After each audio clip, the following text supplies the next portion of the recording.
olho para isso aqui e vejo toda a sujeira que tá, da poluição que chega assim do rio, né? Eu já penso que isso aqui seria tem um potencial fantástico, por exemplo, para se fazer um videoclipe aqui.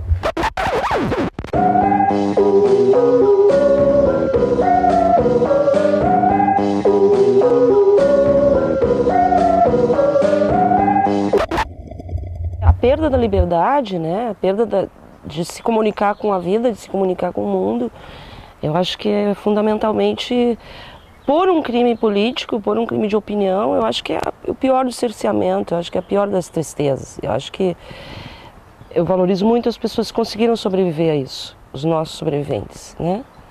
Porque a gente já vive um momento difícil que é de localizar e poder enterrar alguns mortos, né? Então, para mim, aqueles que sobreviveram à tortura, que sobreviveram a isso tudo, merecem a nossa relevância e não deixar no esquecimento.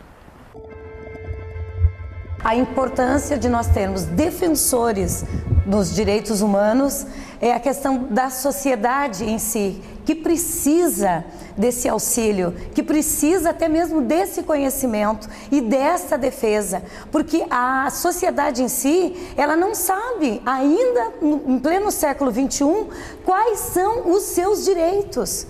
E cabe a eles, então, estarem encaminhando, informando e acompanhando as problemáticas que atingem a população neste sentido.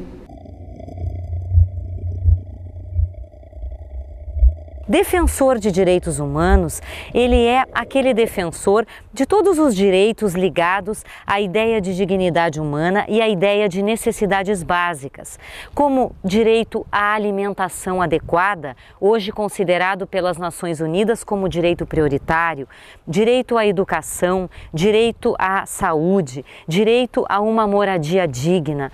Entre tantos outros, estes são os direitos que trabalham os defensores dos direitos humanos. E também trabalham direitos humanos das pessoas apenadas, condenadas pela justiça criminal, que elas não perdem a sua condição de sujeitos de direitos por haverem cometido delitos perante a justiça criminal. Todos humanos somos nós e todos nós temos direitos a direitos. Direitos humanos foi uma conquista histórica, difícil e que custou e custa vidas. Defender direitos humanos significa tentar afirmar e reafirmar essa dignidade que tem que ser resgatada, que tem que ser permanentemente reafirmada.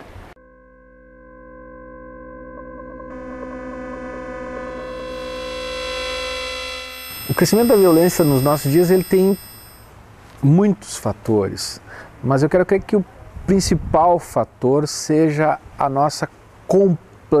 o completo abandono das questões relativas à dignidade da pessoa humana e a se colocar a pessoa humana como o verdadeiro valor da vida em sociedade.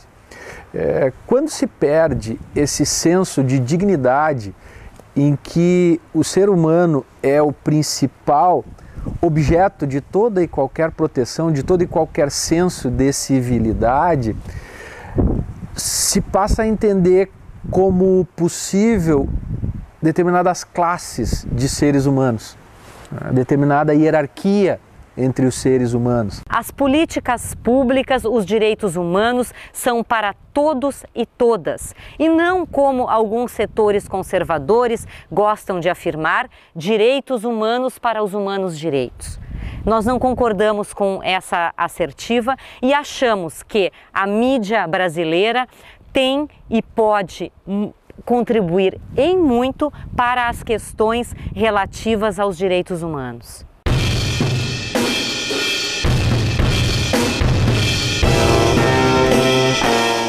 O sistema está cada vez mais opressor. Nós não podemos voltar ao passado. Nós temos que mudar. Isso aqui é o símbolo de uma tortura que aconteceu e que acontece. Ela teve um significado ontem, uma tortura que se dirigia a quem pensava o diverso, a quem sonhava um outro mundo, mas ela alerta ainda hoje, e esses escombros alertam ainda hoje, a tortura que persiste. A tortura que persiste não só institucional, aquela que efetivamente acontece, mas é sobretudo a tortura não confessada. A tortura que é dirigida, não raro, para pessoas que são tidas como não humanos. E é aí que está a perversidade da violência. A violência consentida, a violência não confessada. A violência que serve para aqueles que perderam, diante daqueles que podem determinar isso, a sua própria dignidade. Este é o lado mais perverso da tortura. E acho que escombros como esses, e a visita, o revisitar espaços como esse, é um repensar permanente, uma reflexão permanente, quem sabe para buscar muito da dignidade que ficou aqui.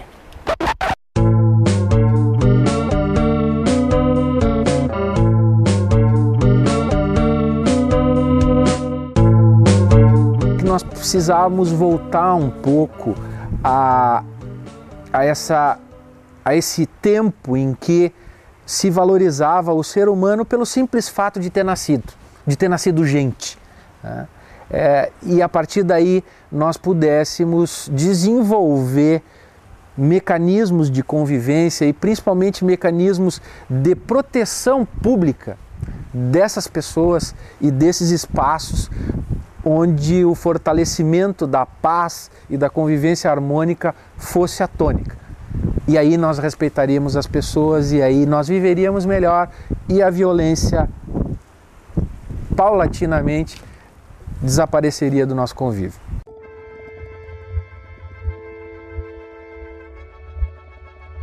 Quem se defende? Bertolt Brecht.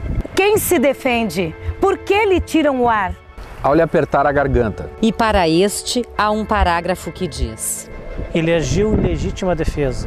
Mas o mesmo parágrafo silencia. Quando você se defende? Por que lhe tiram o pão?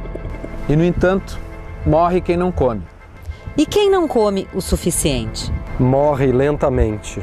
Durante os anos todos em que morre. Não lhe é permitido se defender. Quem se defende porque lhe tiram o ar ao lhe apertar a garganta? Para estes há um parágrafo que diz: ele agiu em legítima defesa, mas o mesmo parágrafo silencia quando vocês se defendem porque lhe tiram o pão. E, no entanto, morre quem não come. E quem não come o suficiente morre lentamente. E dentro de todos esses anos em que se morre, não lhe é permitido se defender. Acho que lidar com direitos humanos hoje é fundamentalmente lidar com utopia. Morre lentamente. E dentro de todos esses anos em que se morre, não lhe é permitido se defender.